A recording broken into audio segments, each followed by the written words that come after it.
Dana Holgorsen just wrapped up a revealing press conference in which he discussed the Matt Rhule backlash from yesterday, what he needs to do better going forward, his honest evaluation of the offensive line. He didn't hold back his brutal take around Dylan Raiola and so much more, along with John Butler's awful press conference from today. He did something in particular that was completely incompetent. We'll discuss that. Iowa quarterback Mark Granowski just took a huge shot at Dylan Raiola. Some recruiting nuggets over these past couple hours, a potential transfer portal target who just entered, and then we'll wrap up the video with a big time conversation. So really quick, this is a huge update. If you're having a good Tuesday, because I know I am, hit that like button. And also, we are getting so close to 14,000 subscribers, and for good reason. This is the only place on YouTube you can get daily content on Huskers. It's no brainer, takes 2 seconds. Join the family. Help us at 14K. Hit that subscribe button. Thank you so much. But without further ado, we have a lot to talk about. I want to get things started with Dana Holgorsen before we get into John Butler's awful press conference, Mark Granowski taking a shot at Dylan, and so much more. But Dana, right off the bat, usually he's very honest in these press conferences. He's either incredibly optimistic or he's incredibly angry, always trying to improve. And today it was neither. He went into the press conference room and he looked deflated and he sounded defeated. He said that Minnesota beat us in every single aspect, in every phase of the ball game, that we weren't prepared, that we didn't execute at a high level, and more than anything, it falls on him. It doesn't fall on Matt Rhule, doesn't fall on the players' wall. They did not do a good job either, right? It was an all-around failure. It falls on Dana. Because let's call a spade a spade. Nebraska's offense did not perform well, not only against Minnesota, but they didn't perform well versus Maryland, nor did they do well against Michigan State or Michigan. Let's also call a spade when we say that Dana Holgorsen has been worse than John Butler this season and been worse than Mike Eckler. He's been our worst performing coordinator, which is funny because he had the highest expectations. So again, I appreciate Dana Holgorsen taking accountability. Very similar to Matt Rhule yesterday, but actions speak louder than words. You got to prove that you're making changes on Saturday, or else it means nothing. Okay, are you a man of your word or are you not? Let's see if they can back that up against the Wildcats. But he was asked a question very early on in the press conference.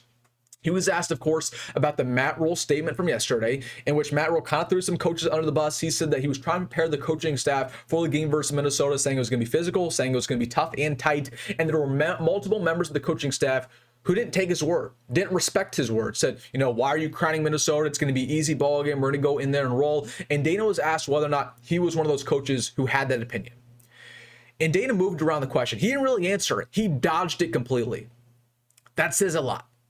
And again, I told you guys yesterday, I wouldn't be surprised if Dana was one of those coaches, because Dana has an ego, right? Dana has a lot of head coaching experience, a lot of offensive coordinator experience. I would not be surprised if he just looked at Minnesota and said, you know what? Minnesota, they're not very good. They don't have much talent. We're just going to roll in there like we have these past couple weeks and win. And who says that Dana, once again, respects Matt Rhule as much as he respects himself? Because Dana, again, he has a better track record of coaching maybe than Rhule does. He definitely has a longer track record. So again, that's a conversation for another day. But Dana said, really, the reason why we weren't good is not because of preparation, was because of just the execution. Okay, so kind of went against Matt Rhule's word. And he said the players have to do a better job. And also, he said that games like this happen. I don't necessarily agree with that. Games like this just don't happen, at least not with good teams. Good teams do not have games that happen just like that. Maybe they struggle, maybe they don't bring their A game, but good teams never score 6 points on national television on a Friday Night Lights ball game, in which you have a lot to prove and you're potentially in the playoff on, and you fall up that flat and you get embarrassed. So I'm just saying, oh, games like this happen, we have to get better. No. Games where you give up 9 sacks just don't happen. It means that something deeper is going on. There's a deeper issue. Anyways, that was not a great comment by Dana. He talked about Dylan Raiola. He said Dylan has to be more comfortable in the pocket. That, of course, is a huge offensive line issue, but it also falls on Dylan. Dylan has to get the ball out quicker. But also, he said that when Dylan is comfortable in the pocket, when he has time in the pocket, he's one of the best quarterbacks in America. I don't disagree with that. However, he didn't address Dylan's huge issues with his accuracy, his huge issues with his vision, and also he might be one of the best quarterbacks in America when he has a clean pocket. But who isn't? That doesn't make you a good quarterback, because when you get to the NFL, when you deal with good defenses, you're going to be under duress. There's going to be a pass rush. Okay, there will never be a time where the entire ball game you're just in there for 5-6 seconds. And you have all day. Okay, that's a luxury. That's not common. So the best quarterbacks make adjustments. The best quarterbacks thrive under pressure, whether that's, again, physical or literal. And Dylan Raiola does not thrive with pressure, whether there's an edge rusher coming right at him or there's just pressure, the big lights, the expectations. So again, I don't disagree that Dylan's a decent quarterback when he is all day in the pocket, but who isn't? Dylan has got to get better when there is an edge rusher coming at him to extend plays. Again, he's not terrible in that aspect, but he's certainly not good. He's statistically one of the worst in America from an efficiency standpoint when he's under duress.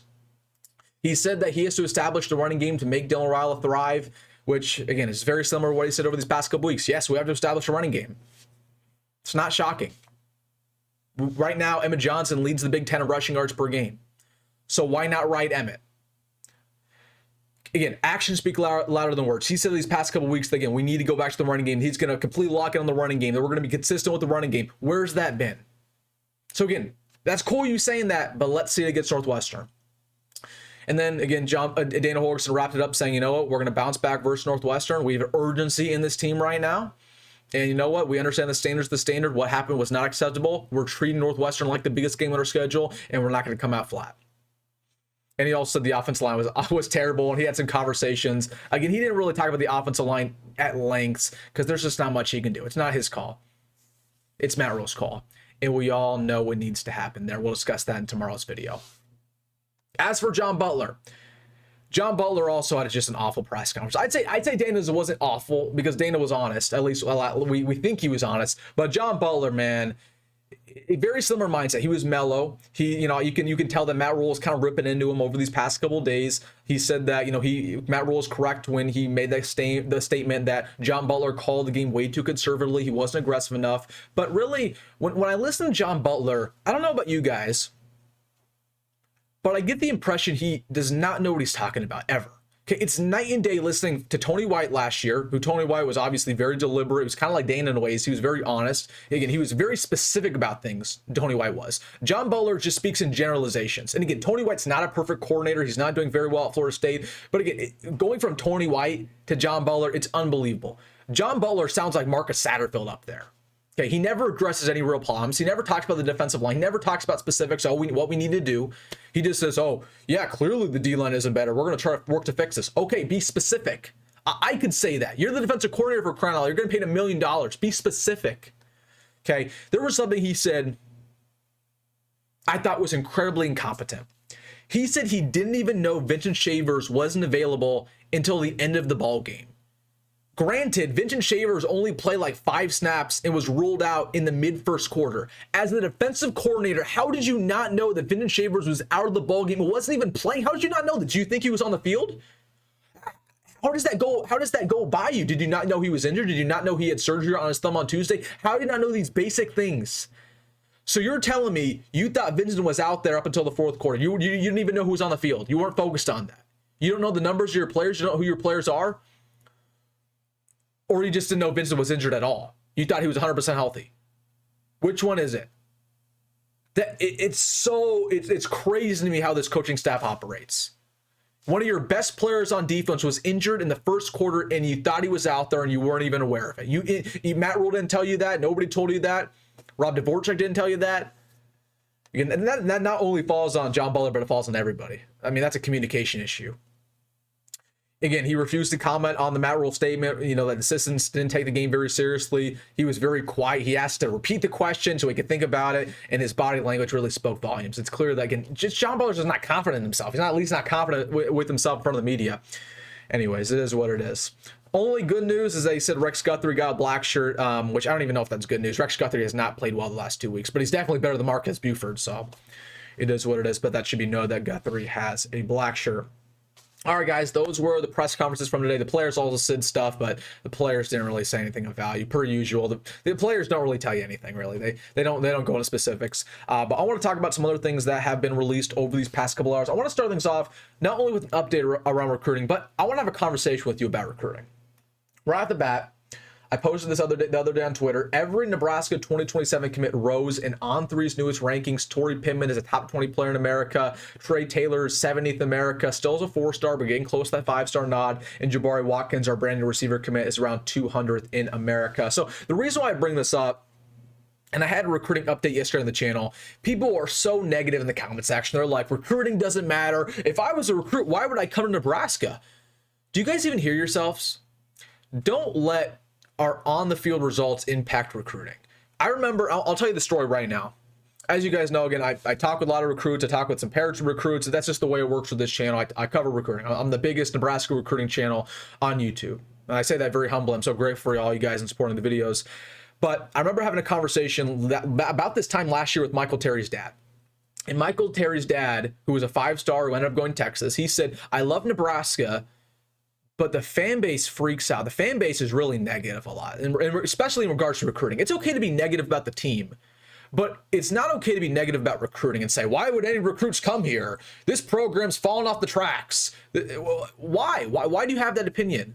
Okay, and people also say, oh, recruiting doesn't matter. It's all about the portal nowadays. That's not true either. Okay, recruiting absolutely matters. People will say, well, we clearly can't develop, so what does it matter if we get good players? It matters a bunch. Okay, you're not wrong that we can't develop. So for that reason, it's even more important that we recruit at a high level in high school to get 5-stars who need less development than like a 3-star bum who needs a bunch of development, right? So the whole perception that, well, why would anybody come here?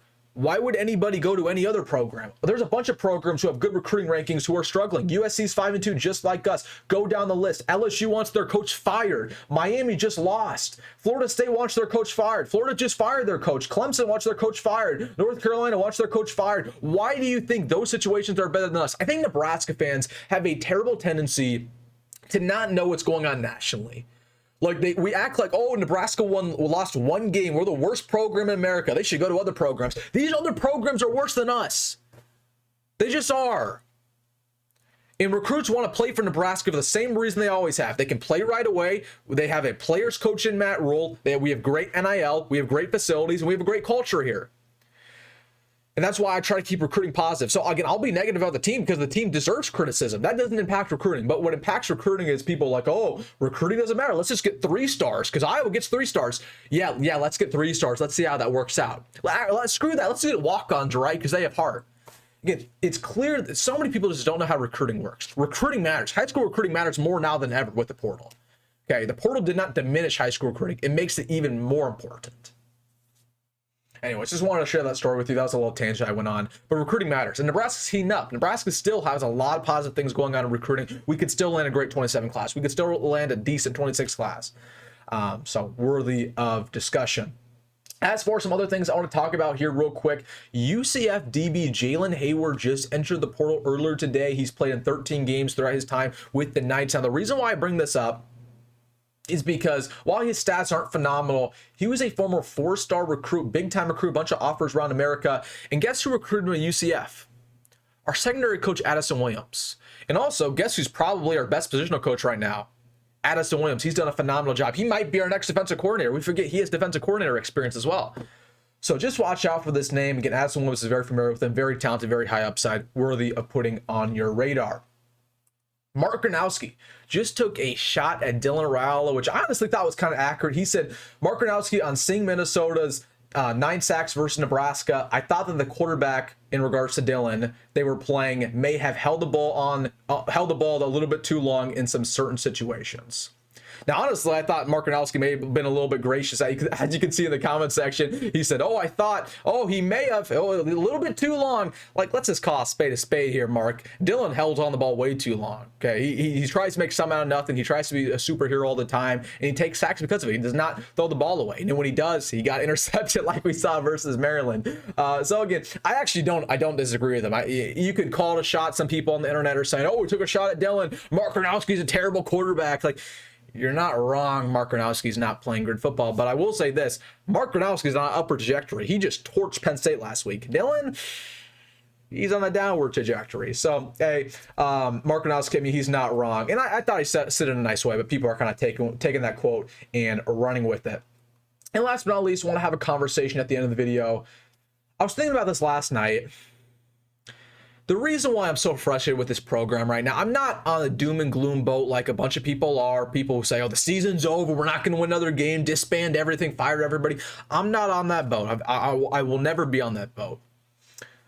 But what makes me so disappointed is looking at how easy our schedule is. We always knew our schedule was going to be easy. We didn't think it was going to be this easy. When it's all said and done, we'll only play one ranked team all year, and that was Michigan. Penn State is crumbling. Penn State might be the easiest team remaining on our schedule.